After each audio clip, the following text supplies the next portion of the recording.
Bismillahirrahmanirrahim. Assalamu alaikum. I am Khalid Bishi Mirza. Welcome to Rare Books channel. Today I am going to introduce very rare, antique and fantastic book published about 300 years ago. It's a book for history lovers, historians and researchers. The title of the book is The History of Genghis Khan the Great, first emperor of the ancient Mongols and Tatars, by Francois Petit de la Croix. This book was published in 1722 at London by a J. Dobby. It is comprised of 448 pages with a folded map, the map of the Northern Asia.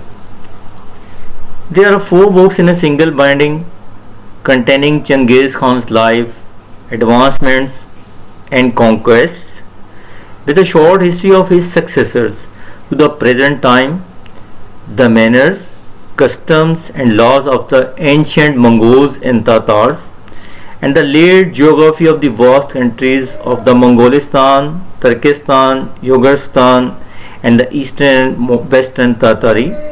It is collected from several Oriental authors and European travelers whose names with the abridgment of their lives are added to this book. This early Western history of Genghis Khan is written by Francois Petit, an interpreter of Arabic and Turkish at the French court. He was well known to the learned world by many excellent works which he has composed.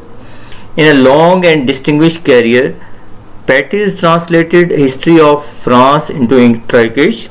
Moreover, he compiled a French-Turkish dictionary and created a catalogue of the Turkish and Persian manuscripts owned by the King of France. Francois Petit de la Croix was a son of Francois Petit. He took over the position of interpreter from his father in 1695. In 1710, he published his father's history of Genghis Khan. This edition is an English translation which appeared in London some 12 years later. The translation is by Penelope Obin, an English novelist, poet and translator. This history cost him more than 10 years' labor. It is useful not only to the learned who are curious to know past events or to geographers who have remained most ignorant to this day of the names of the towns, roads, rivers and mountains in the Grand Tatari.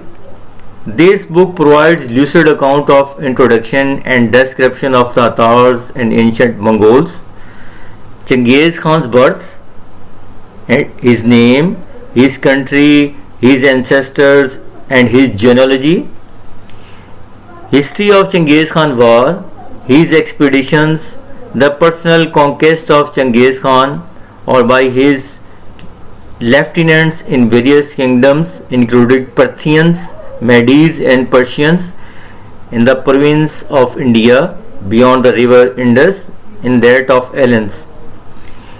And lastly, the death of Genghis Khan, which happened soon after he has disposed of his empire and at that time when he was going to carry the war into the southern China. There are 2 abridgments in the end of the book: an abridgment of the history of Genghis Khan's successors, history of Genghis Khan's 4 sons, Tuchi, Zagatai Khan, Oktay Khan and Tuli Khan. Moreover, the history of Halaku Khan, the second son of the Tuli, and of his posterity. The original name of Genghis Khan was Temujin. He was a military genius and a notorious tyrant. The wars he led in his name killed some more than 40 million peoples, about 10% of world's population at the time. World history will remember Genghis Khan by his 2 characters, one as a great man and a world conqueror and the other is an icon of tyranny, brutality and genocider who born not only in a remarkable family but clutching a blood clot in his tiny fist. Author has expertly summarized the life and career of Genghis Khan, and that can be no doubt that Timuji, renowned as Genghis Khan, is one of the most remarkable characters in the world's history. Thank you for watching this video. If you like it, please comment.